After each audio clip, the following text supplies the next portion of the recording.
Hey, everybody. Welcome back to this week's episode of Unmasking with Cindy and Sarah. We're just laughing here because this is our second take, which we just love because this is just us, you guys. Like we were chatting before we hopped on here about today's topic of postpartum and then in walks my sweet goddaughter. And so we were like, stop, time out. I know. So we are Mom back. life never stops. It never stops. Mom life never stops. And so we're glad that you guys are joining us today. And if you listened last week, you heard our birth stories. And so we're going to continue the conversation this week with some postpartum talk. And I was doing a little bit of research, Sarah, before we hopped on the call, just because I was curious about the stats with postpartum blues versus postpartum depression. So we're going to tackle that and what is the difference. And do you know the percentage of postpartum depression for women? I think it's like, what is it, like 20% or something? Yeah. Or is it even higher? It's 10 to 20% for postpartum depression. I have to say I was a little bit shocked. I thought it would be a bit higher. And so I don't know how accurate that is as far as the reporting goes. But yeah, that means like what, 2 out of every 10 women will experience postpartum depression. Yay! We are in the minority once again, and 50 to 75% will experience the postpartum blues. So why don't we just jump right in? Sarah, do you want to start with your experience? Yeah. And I'm going to say, I remember because it took about 11 months for someone to really listen to me. And my first visit back at the doctor was at 4 weeks, and they assessed me, and I was telling them I had all of these feelings. And again, it was like, oh, that's just the blues, but it didn't feel like that. I remember Googling celebrities and like what their postpartum felt like, but I felt like no one was really listening. And I think that that's something we need to work on in this country is listen to a woman when they're telling you they're struggling, and don't dismiss the fact that, well, everybody has these kinds of feelings for a little bit, which I'm sure, you know, that's more of the norm. However, if someone keeps yelling for a life draft, you need to throw it to them. Yes. Like you need to throw it to them and stop dismissing it. And I just wanted to throw that out there. And I know we're going to talk a little bit more about it, but yeah, I mean, you were there for it, Cindy. My postpartum, you know, really, it's funny because I had gone to grad school. I child therapist. I knew all of the statistics, the things around, you know, how it can look after you have a child. I felt like I was very, very prepared. I already knew I was someone who was more susceptible because I was already prone to anxiety and depressive symptoms.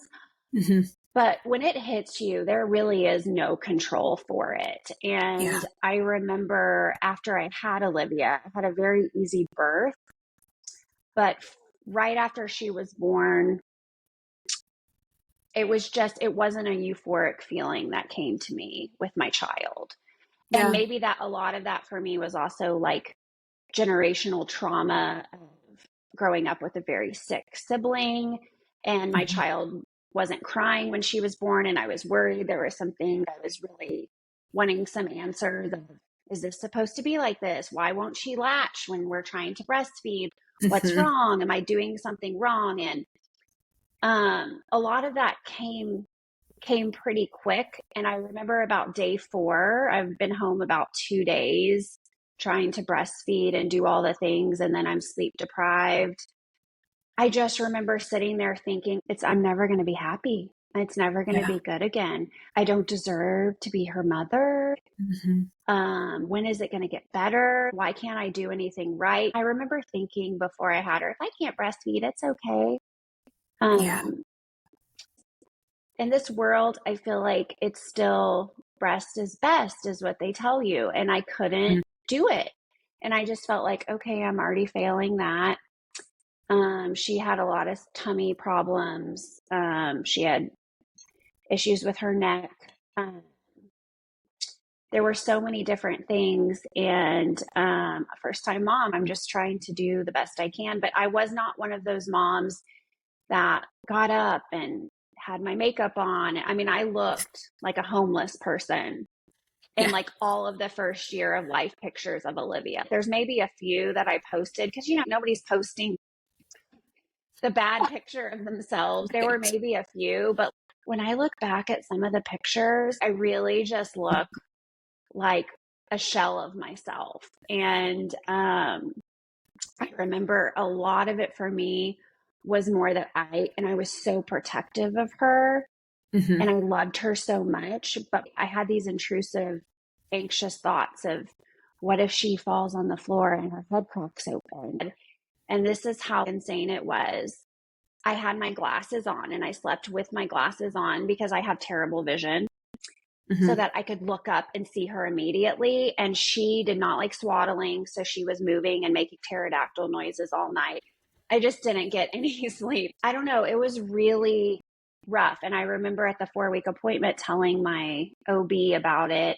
And I remember being worried about other people holding her getting sick. I was really like, does everybody have their vaccines? I don't want her to get the flu. This is winter time.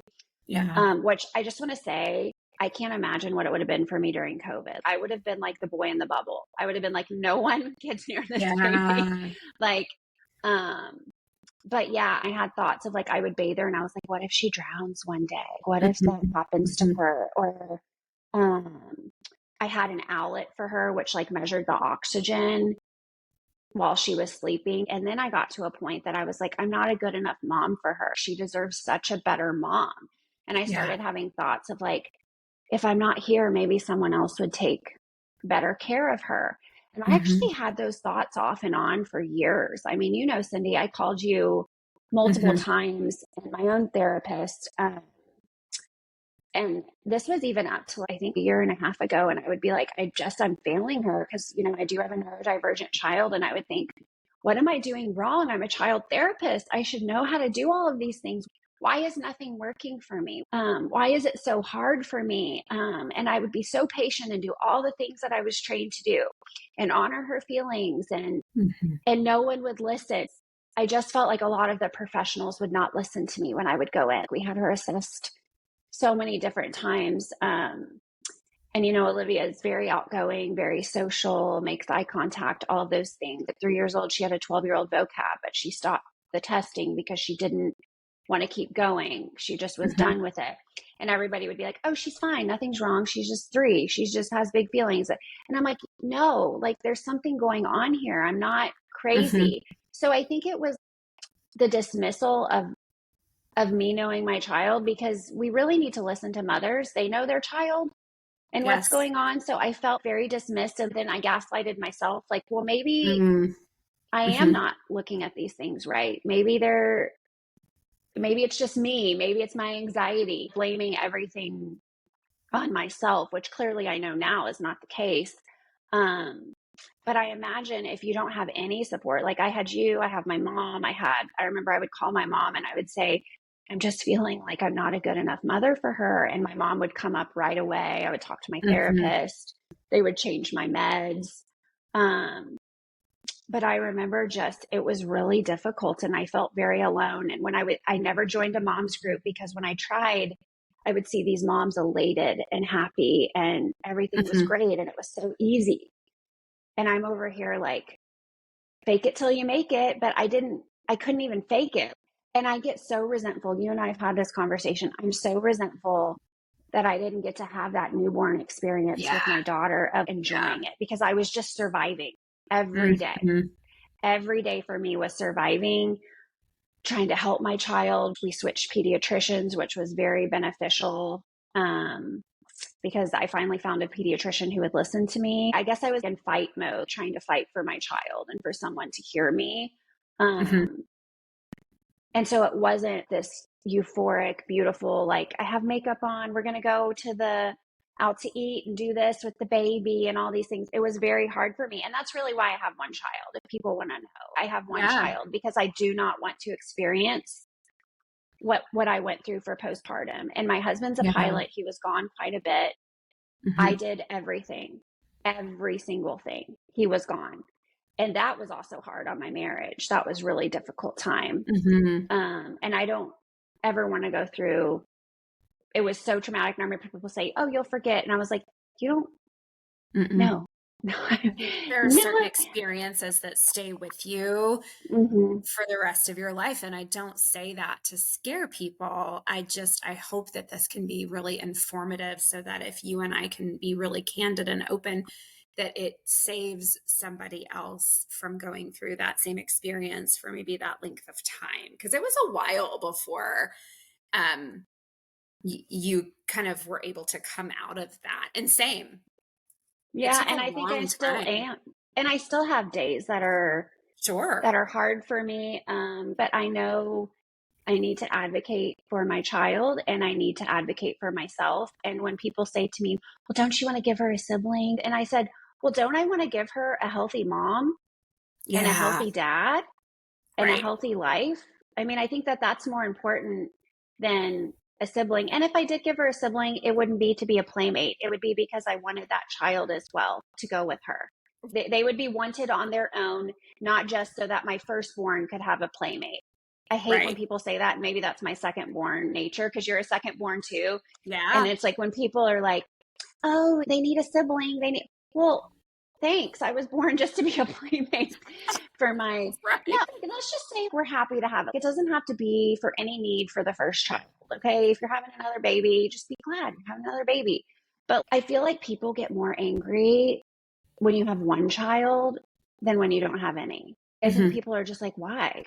Oh, you're so selfish. No, I know my There's so limits. much more That's one to it. thing. I learned my limits. Now, Sarah, 10 years ago, I probably would have added a baby in there. I would have been like, hey, let's do this. Let's have a baby. We got to, We got to but do I'm in my 40s. Okay. I'm barely right. hanging. I mean, listen, we just Yeah. made it to 6. And I swear, like, those first 6 years, Hmm. I hated that video that was like, you only get your kids for the first 5 years. You know, that video that they Yes. showed, and it was It's like, so and shaming. then they have school. And I'm like, can we just, You only get 18 summers or whatever it is. Can oh, we just shut stop up. putting the extra layer of pressure? And I think that's what this boils down to. That's my takeaway from hearing you is that we learn to look around us for the approval of, am I doing this right? Are they on track? I read all the books. They're not following the protocol. So therefore it must mean that I'm doing it wrong or that something's flawed in my motherhood. And then I don't trust myself as much instead of what if this is just the cards I was dealt? And what if the symptoms and signs that I'm experiencing are real because they Mm-hmm. are? And so, how do we help women and new moms learn to build on that instinct?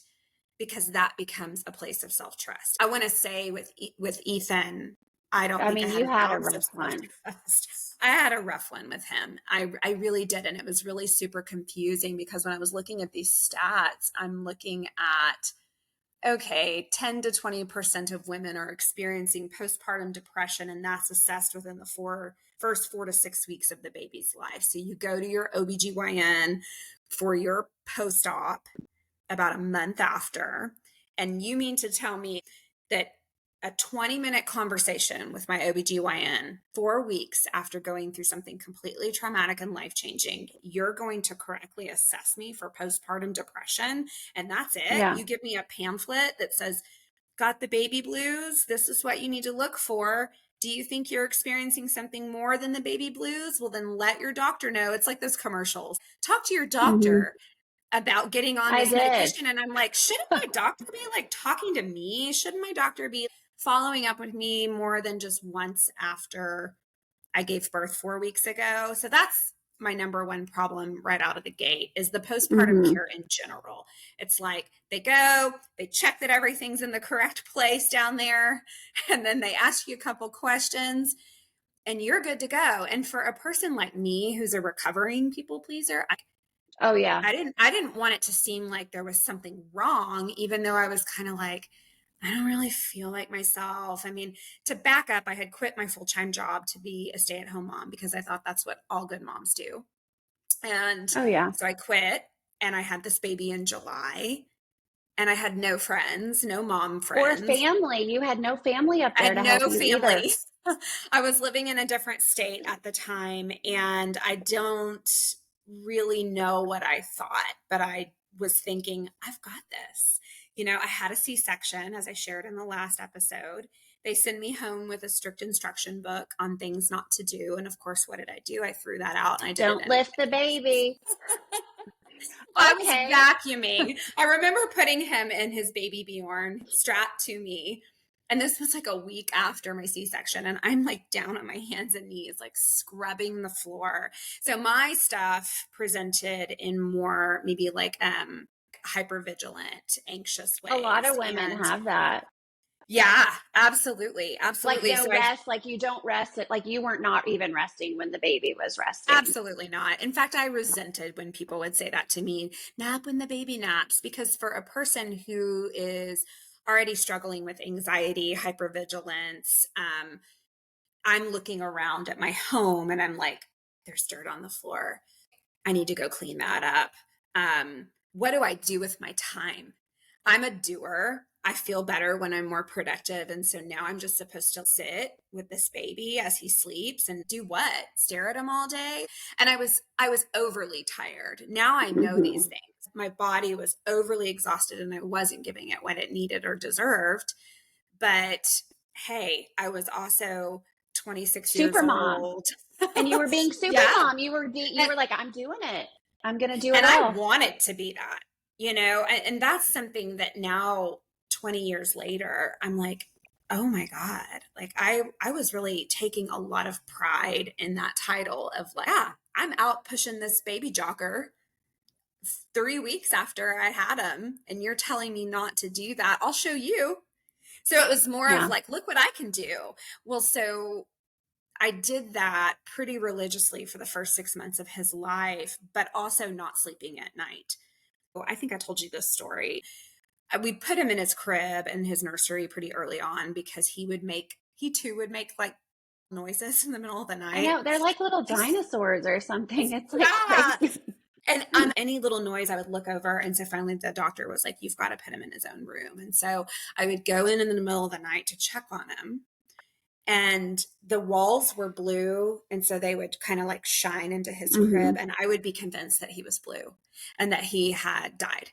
And so I would look in the crib and I would nudge him just to make sure he was crying, and then once he would start crying, I'd go back in the bedroom and try to lay down and sleep. So I mean, it was nonstop like this. And so little did I know, Yeah. I was working myself up into this frenzy. Well, about 6 months of age, um I just stopped sleeping altogether. And I won't get into the nitty gritty details because it's a pretty traumatic experience for me. And I don't love rehashing all of that. But what I will say is that towards the end of that, I had gone about 4 days with maybe about 20 minutes of sleep, and I was losing it. I mean, I was just like, there's Mm-hmm. a reason why they torture people this way by not Yeah. allowing them to sleep. And he had also developed E. coli. We don't know where he contracted it from, but he got really, really, really sick around the same time that I was getting sicker. And so I just had like a nervous breakdown. And he had to be admitted to the hospital for 7 days. My sweet grandparents flew in and they stayed a couple of weeks with me and to get me back on my feet and so that I could care Yeah. for him. But I carried around a lot of shame and guilt for a really long time about that, thinking, is this why we're struggling? Is this why I had a hard Mm-hmm. time bonding with him? Because I did this. This is my fault. And through a lot of EMDR and great therapy, I've been able Yeah. to heal from that. And it's something that I've shared with him. I mean, he's almost 20, Yeah. and so that was really important for me to be able to have that conversation with him just so that he could know like where a lot of my stuff came from, just that I Yeah. was I was really scared. It was a really terrifying time for me. And I didn't know that up until a year after a baby's born, you can experience postpartum depression. It's not just the Yeah. first 4 to 6 weeks. Mm-mm. So that's Actually, my six biggest months piece. is Yeah, 6 months is actually typical because I went to a training for postpartum support international, Yeah. and this was in the thick of mine with Olivia, and I really Mhm. probably went not to be trained to like help others, but to be like, help, Get some knowledge for someone help yourself. me, I need some help. Yeah. But they said 6 months was really when it hit a lot of people. is, Yes. and I think it's because you are going and going and going and doing and doing. They start maybe sleeping a little more around the 6 month mark. I don't know, Mhm. but something happens and it just kind of overwhelms the mom. Yeah. And people expect you to be over it by that point, like that, oh, you Right. shouldn't be that tired anymore, the baby's sleeping and all of these things. And I know you and I have shared quite often about those experiences. And I think too, what's so interesting is when you had mentioned when you go at 4 to 6 weeks, they only asked me questions like, do you want to harm your baby? And I was like, of course not. I'm so protective of this baby. Yeah. I don't want to harm my baby. And I feel like that's the only real thing as they're looking. It's kind of like when Mhm. you do the PHQ or the GAD or Yeah. something, there's certain questions. And I'm like, well, no, of course I don't want to hurt my baby. Right. Um, and I don't really want to hurt myself, but I have thoughts of like, maybe this baby deserves a better mom. It's just like very weird to me that you're right. And they don't really keep checking on the mom after that. Mm-mm. They're like, good to go, have sex with your husband again. You know, Right. your vagina's great. Go have sex As with if that's him. the as as if that's what you're waiting for, right? Is the Yes, thank clearance you for so that. much. I'm so glad that I can go and have sex with my husband again. Yeah, That's been what's finally. been I've been waiting 6 full weeks. Nothing else has been happening here. As I'm still wearing a diaper. Yes, thank you That's for telling me that. insane. If you think about it, that is truly I know. insane to me. And I was thinking back to the window of tolerance and learning about hyperarousal and hypoarousal. Yeah. I didn't know that at 26. If I would have understood what a perpetual state of anxiety and just heightened adrenaline and cortisol rushing through my body would eventually look like, I think I would have understood a little bit better what I needed during that time, that I needed a lot more Mm-hmm. support. I needed the guidance of a medical professional to tell me that, yes, not only is this okay, but this is almost required. Because if you look at most Eastern um, countries, they have an entire village to help Yeah, they have the the mom. village. When a Yeah. mom has a baby, it's like all the aunts and grandmothers and sisters. And I mean, it's a whole community, but because we are so individualistic in this Yep. country, that you better do it by yourself and you better do it well. And that's the Yeah. message that I always received was like, yeah, you can do this, Yeah. and for Where's the me, village? yeah, Where's that I'm like, village? where's my village? Because I like I said, Mhm. I quit my job because that's what I thought good moms did. And to be honest, I don't know if that was for me from start to finish. Like I felt much better when I was out in community and talking with women. But you were saying about even joining the moms group. I tried kind of early on when Ethan was a baby, and I went once and I was like, yeah, I'm not going back to that again. It wasn't until he was much older that I tried it again because I was looking at all these moms and they were having this euphoric experience, and I'm like, really? Because I can't go to sleep without cleaning the corner of that kitchen because that would Yeah. just gnaw at me. And little Hmm. did I know it was turning into some sort of like obsessive compulsive behaviors. Yeah. And I don't know if this was like how you felt too. When nighttime would come around and getting the nighttime regime, Oh, I would dread it every, same. I was Me like, too. here we go. I remember Olivia had this, one of those little tummy time mats, and it was like, I don't know, sea creatures or something. And she was like, maybe, I don't know, 6 weeks at this point. And the song is so triggering. It was like a little baby song or something that this whale would play. And I Oh remember God. my mom, my sweet saint of a mother, stayed up here with me because she saw me in tears one day just like this, and she's like, I'm not going to leave you. I'm not. So Mm, that was my little village because she was so yeah. so sweet. um but I remember she and I were sitting there and I was doing tummy time with Olivia, and I go, oh good, the gang's all here, because it was all this stuff on the little play mat, and I was like, here we go, the gang's all here, we're getting Okay. started. The the gang's all gang here. the gang's all here. But I gotta give it to my mom because she was like, get that baby in a crib, you need her in the crib. I would do things so different now, but I just don't want Oh to my relive all gosh, of yeah. that.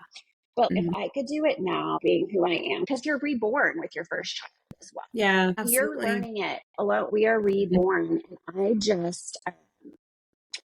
I think if I could tell my younger self anything, it would be, you can do this, you can get through this, but it feels so dark in that Yeah, time. It just feels like there's no way out. And the other thing is you want it so bad. I mean, you went through IVF and you want this yeah, baby so bad. And then you have this baby and you're like, I suck. Like, why can't it be easy for me? Like, mhm, why is everything hard? And then having a spouse which no one talks about men and postpartum with men, but a lot of men mhm. experience that too.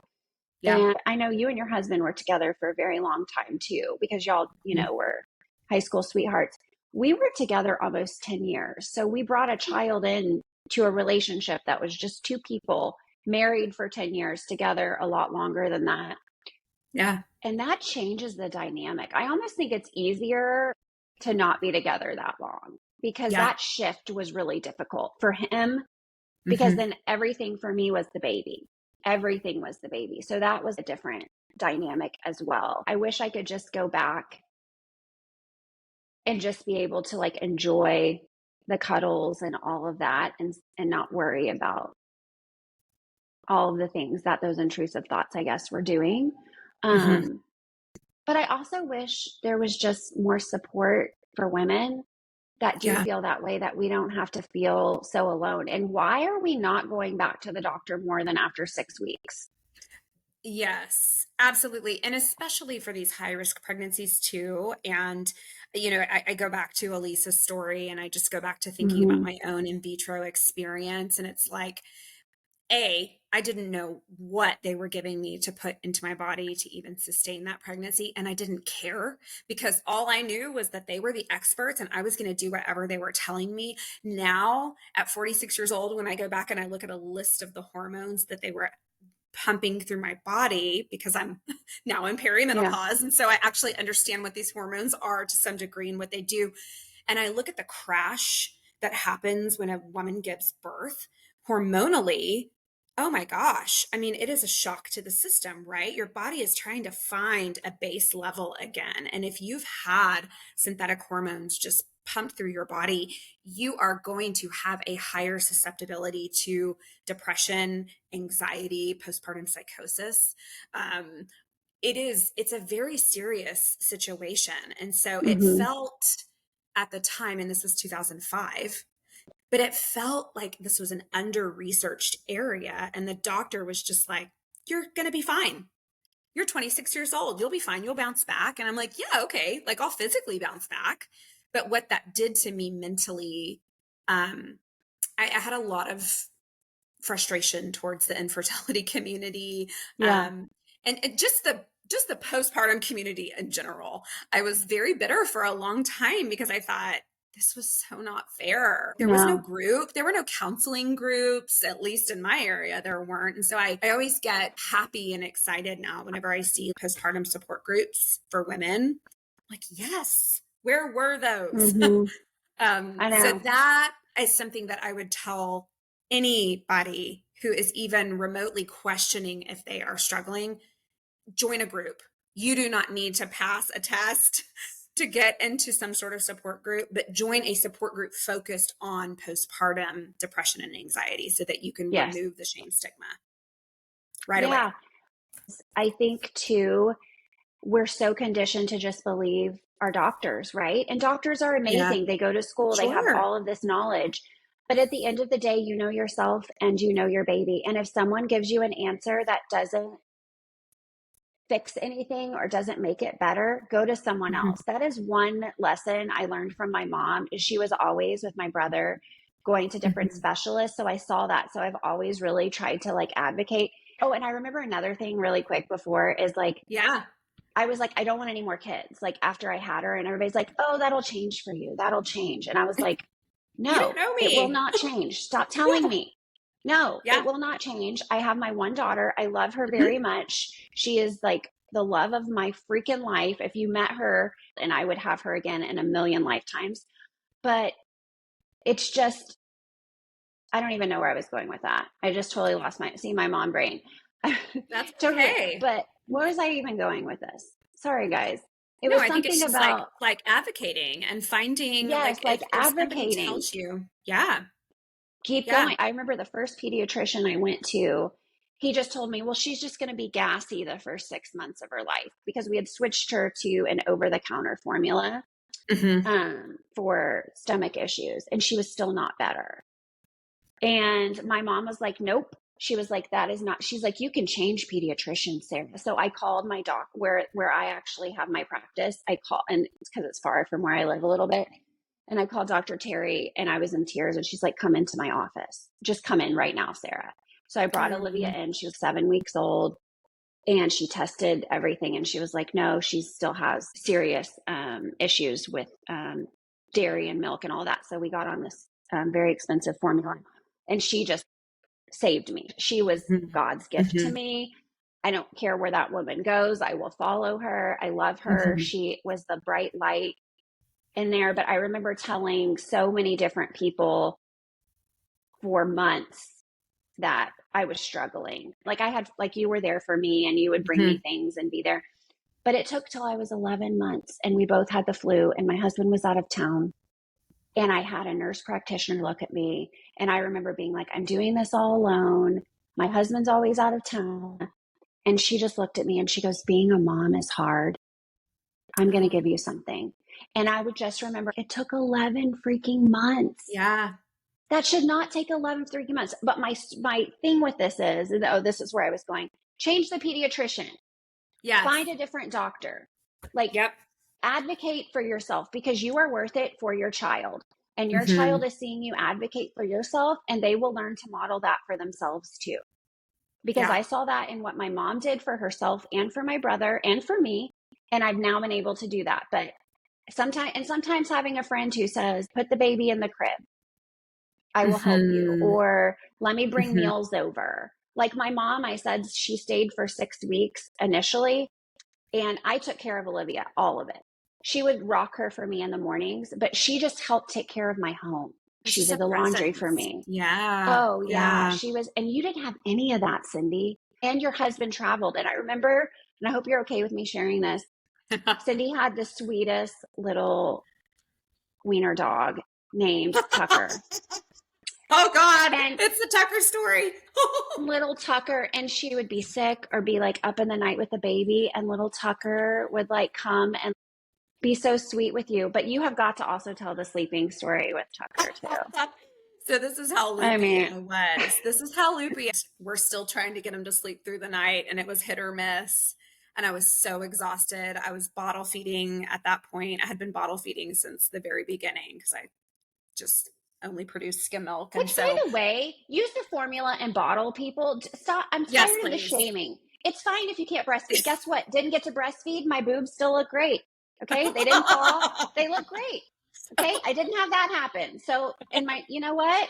Use the bottle anyway. Once I got permission from just a sweet pediatrician that was just like, just switch to formula. I went and I bought those cabbage leaves and dried those suckers up the fastest that I could.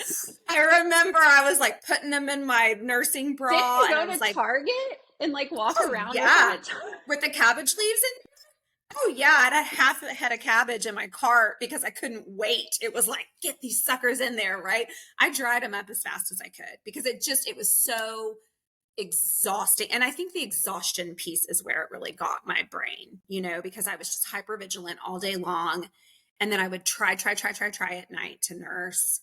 But I think this was maybe before the 6 month mark, actually, because we were I still new love baby this days. story. Hurricane Katrina was happening at that time. And I remember we would be up in the middle of the night. I'd be watching this Hurricane Katrina footage, trying to nurse Ethan. And he would fall asleep on the boppy. And Eric would typically take The boppy. the boppy. Eric would typically take the baby and put him back in his pack and play. And I remember one night I must have dozed off trying to nurse, and I woke up and the freaking wiener dog is like on the boppy. Like I'm about to nurse the wiener dog, y'all. Okay. Little Because in Tucker. my sleepy brain, I somehow thought like this is the baby. We're just doing our thing. And Tucker he was there for it. I mean, he would have probably, he probably would have nursed. And Eric was like, what are you doing? And I'm like, you know, my lesson in that story is like, before you start nursing your wiener dog and think it's your baby, you probably need sleep. You Mm-hmm. probably need some support there. So we had a bond. Yeah. We had a pretty tight bond. But I think it was the exhaustion for me. Like I said, I Oh, that was spent horrible. so much of the first 6 months just in this hyper aroused, on edge space in my brain, but I was functioning and I was doing it and I Oh, was yeah. out there with the baby and the jogger, but I just crashed. I just crashed. And so when my sweet grandmother was able to come for a couple of weeks, I think we just laid in my bed. My I know memory you of that said she just time, rubbed your little back. she Like, just it's the would, sweetest. oh, she just would scratch my back. You need somebody to care for you. And I felt like such a little girl, but I also felt like, you know what? I'm just a little girl who just had this baby and I don't know what just happened to my world. And so that was such a special time. It was such a needed time and it wasn't forced on me or done in a shaming way. I think that's why that was so successful for me because I'd had people try to help me out, but I was really Mm. resistant to it because I felt like, no, no, Well, like also, I'm you not have to gonna, put, yeah. yeah, And your I'm not gonna trauma let you see me response too, fail. Cindy, is like, I can do it. Let me I just can do it. handle I it. can do this. Yeah. I Yeah. think too, when you've been through a lot of trauma, you want the control. For me, a lot of Absolutely. it was like I controlled a lot of it. And I remember Josh was gone all the time. I Hmm. think he left like 4 days after she was born. He had to go back to work because he had just gotten hired with American from their regional. Yeah, And so I mean, like he couldn't take time off. that's right. And I just remember someone had told me, or I found it on Instagram, taking care of babies. And it was like Yes. $100 to buy her course. And I was like, and I remember Olivia was like napping or something. And I bought it and I did that course. And I'm telling y'all, It like like saved that, you. she did sleep the longest she had slept. And then I did it the next day. And I will say, I never let my baby cry it out because I couldn't listen to her cry.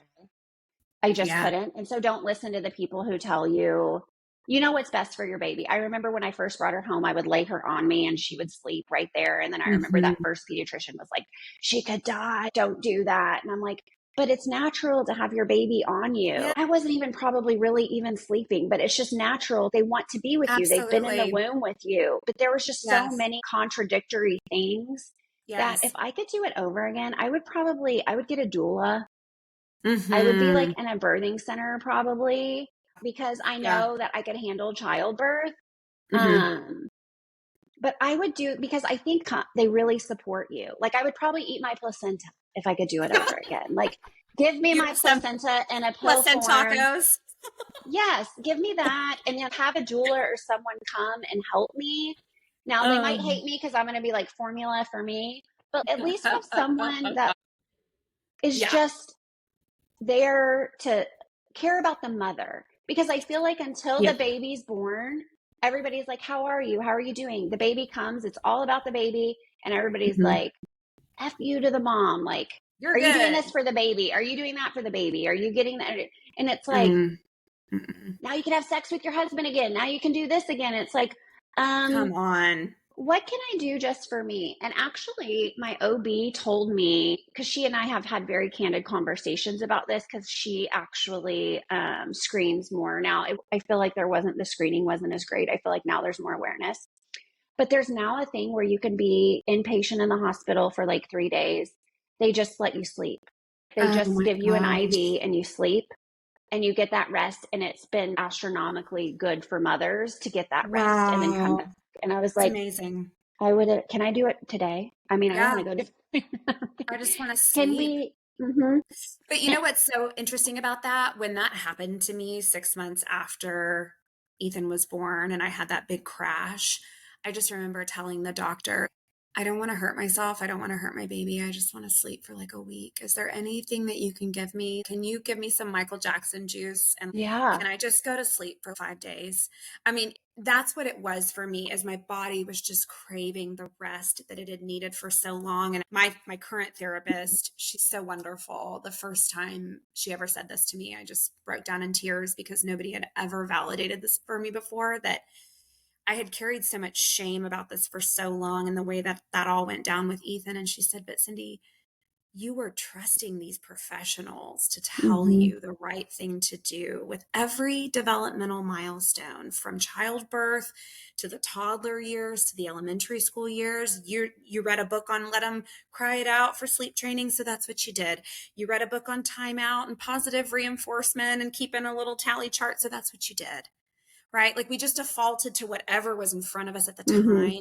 And I just remember I had tears streaming down my face when she said that, because I was like, you're right. It wasn't that I was out there just recklessly like throwing caution to the wind and saying, well, screw this, I don't care. It was almost like I overcorrected. I cared too Mm-hmm. much, and I was going to listen. Man, if there's anything about me, it's that I'm a good student and I will take You notes, are. and you tell me to do it and I will do it. But when the repercussions are such that it is negative and the now it has harmed you, then of course the only thing that I could think of is it's me. It's my Yeah. fault. I did this wrong. I wasn't supposed to be a mother.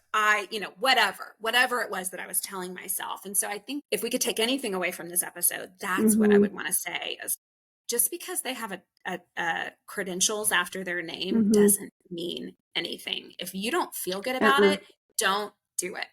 Period. End of Yeah. story. No, and I love that because I think that just comes from wisdom of being now more seasoned mothers. And Sure.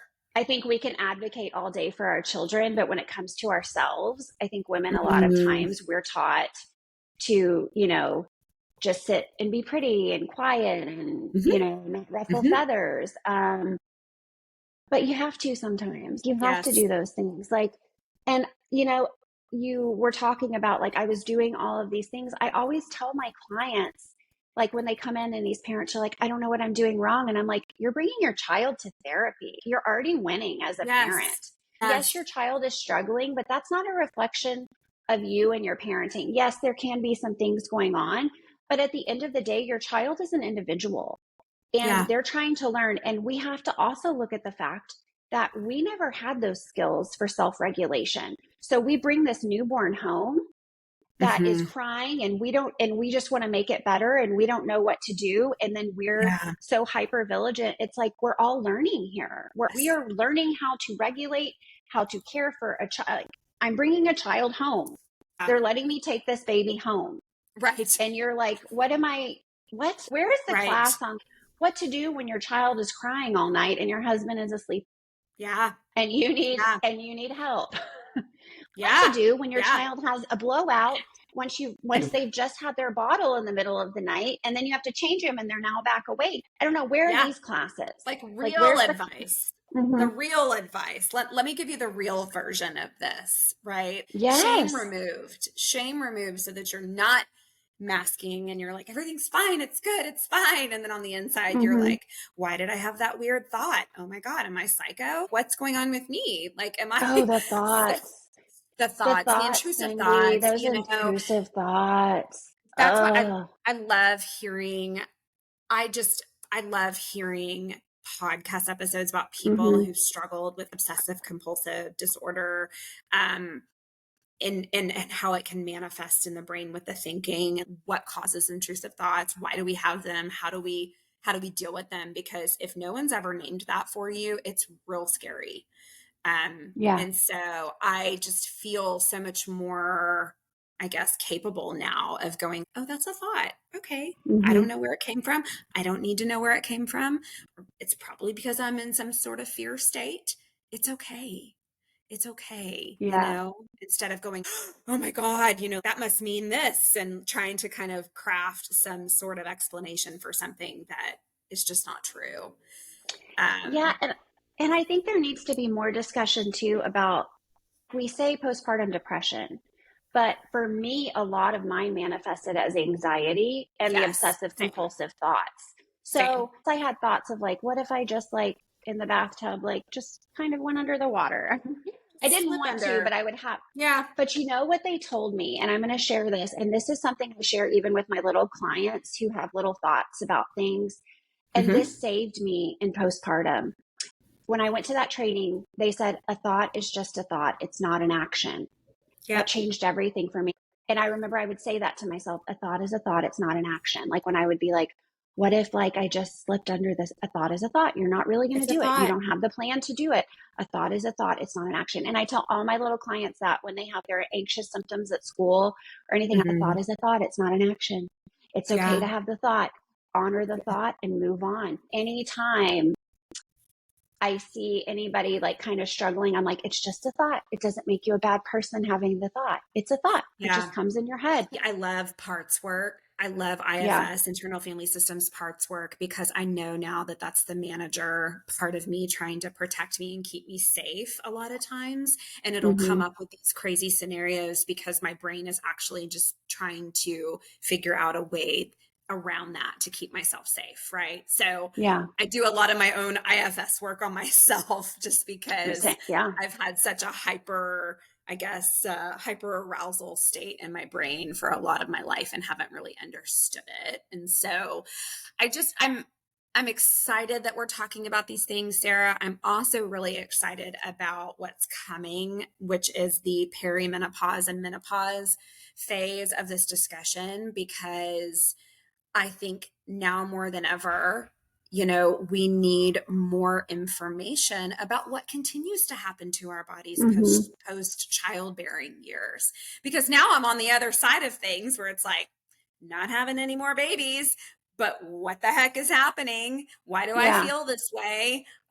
What are these hormones? Why are they What is changing? this night sweats? Why do I have night sweats now? Yeah, Why do I wake up? yeah, Olivia will be like, "You're not wet this morning." Because sometimes I'll wake up like, I'm like, I yeah. don't know. Right, right. So I'm really excited. Next week we have a conversation with someone who works under Dr. Mary Claire Haver's practice out of Houston, and she's the menopause guru who's done a ton of research. She herself has been on a lot of podcasts, and so we have one of her gals that's going to come on and talk to us next week about this next phase and dealing with our changing bodies, but not just dealing with it, learning how to embrace it so that we can really enjoy these years of our lives. Because now that you and I are both past that reproductive stage and we're not having any more kids, I um, know. we want to not just survive, but we want these years to be the best years of our life Not and be put out to pasture. not be put out to pasture. I Put mean, out to we're just pasture. You're over 40. Get out there. Get out Oh there. God. Listen, we're just getting started, people. I Okay. Like liked being that's, in my 40s because I don't care I love anymore. it. Yeah. That's I the just don't beautiful part care. about 40s and, I and wish I knew. upwards. I wish I was who I am now when I was in my 20s, but then I guess I don't know. But I just Right. don't care anymore. Plus, I just don't care. I No, just, it's such a good feeling. It's such a good yeah. feeling. And I definitely have those trip ups every now and then where I forget and then I care too much about something. And then I have to kind of go, okay, wait, hold on a minute, Cindy. You've been through and this in your life. Remember, you know, I know. And it's just not yeah. that big. Yeah. And find your safe people. Like you and I, even before I had Yes. Olivia, we had Mm-hmm. shared some things that we had never really shared with anybody else. We kind of Yeah. bonded. I'll never forget, we had taken the NCE, had come over to your Yes. house, and we were Yes. sitting there and we shared and I remember your husband said, you're very special to her for her to share that. And I had shared something Oh yeah. and that I don't share with anyone as well. Yep. Yep. Besides my husband and all of that. And find your safe people because those Yes. are the relationships that you want to continue to have and that you really want to keep fostering because they make such a difference. They make They such a do. difference. And as women, go on the girls trip. Like I was never someone like I didn't have a mother who would do that. Like Mhm. but you know, it was a different time. But for me, I want my daughter to see me taking care of myself. I want her Yes. to see me doing things with my friends and Mm-hmm. um, just living a very authentic life and being who, Yes. I'm meant to be. Because at the end of the day, yes, you're a mother, but you're also Cindy. So You're many other also, things. you know what I mean? You're still Cindy at the end of the day. I'm still Sarah at the Yes. end of the day. This is who I was born as. So don't forget that. And it's just like with the mask, right? Like you have to put Yes. your own mask on before you can help the child next to you. Yeah. Um, and so I think it's just finding those safe people that you can have these conversations with that are there for you in those really dark times. Those are your people. The ones that don't come to the party, I always say, like, a lot of people want to come to the party, but they don't want to clean it up. Find the ones that stay to help you clean up the party. Yes, Those are your people. absolutely. You remember too on an earlier episode, we talked about our 1 inch by 1 inch square people and Mm-hmm. how the number of people that you Brene. should be able to fit is, or should fit inside of a 1 inch by 1 inch square. I really can count on one hand the number of people that are truly, quote, safe Your for people. me. Mm-hmm. And I wouldn't want more than that because that just gets really complicated. And, you ladies are my lifelines. Um, because hey, women outlive men, right? They I do. And mean, we're that percentage retirement wise, community. We're that's all going right. to be in the We're getting our retirement golden community. girls. We're getting our golden girls house. I know. I And know. Wouldn't it be I'm so just fun grateful for it. though? It would be fun. I Get a bunch know. of golf carts and just drive around and like go to I mahjong or mean, whatever they're playing these days. oh yeah, I want to learn to do that. That looks fun. But yeah, It speaking of does. girls trips too, we're going to have some more information in the coming months for you I all know we want about to do our our retreat. retreat. It's coming out. We're just in the middle of planning. So those of you that have expressed interest to us, just know that there is more stuff coming down the pipeline for that. We're really Mm-hmm. excited about that. But yes, I think that's just a wrap. Those are my big takeaways from today is advocate for yourself. If you don't find somebody who's going to listen to you, then you keep shopping until you find someone who takes you Mm-hmm. seriously and listens to you, like really listens to you. Mm-hmm. Um, and then foster your friendships, people. So, Yes, find your safe people. um, And and you're a great, join and us. you're doing it. You're great. Whatever choice you're making for your baby is the best choice for your baby. You That's know. right. That's right. And don't forget to return next week and join us for those of you who are thinking about the perimenopause phase or who might already be in that phase. Join us next Our week because 40s, we'll have our a 40s listeners, come on down. come on down. We're going to be back next Mm-hmm. week for some more fun conversations. So thank you, thank you, thank you. And everybody have a great week. Bye, Bye. friends.